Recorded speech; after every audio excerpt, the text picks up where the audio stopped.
Hello mga bossing, ngayong araw na ito mga bossing ko, gumawa ako ng set dahil ang dami mga nagre-request nito mga bossing ko na depende sa kanilang mga pangangailangan. Ngayon po mga bossing, asya tandisin ang inyong kalooban, kung ano po ang dapat po sa inyo mga bossing ko, eto na, gumawa po ako mga bossing. Ano po ba ito mga bossing ko at ito ay napakamura mga bossing ko, nagkakahalaga lang ito ng 3,500 pesos.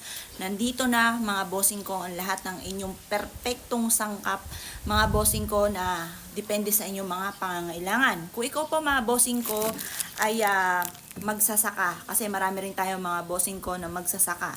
Ngayon po, na andito na mga bossing, sinulatan ko po dito mga bossing ko, nandito na ang lahat mga bossing ko ng inyong mga pangangailangan. Panalo po kayo dito mga bossing ko. Dahil ang isang piraso pa lang po ng ganito namin mga bossing ko, para sa mga magsasaka mga bossing ko, ay 1,000 pesos po mga bossing. Ngayon po mga bossing ko, isang set na po siya, 3,500 na lamang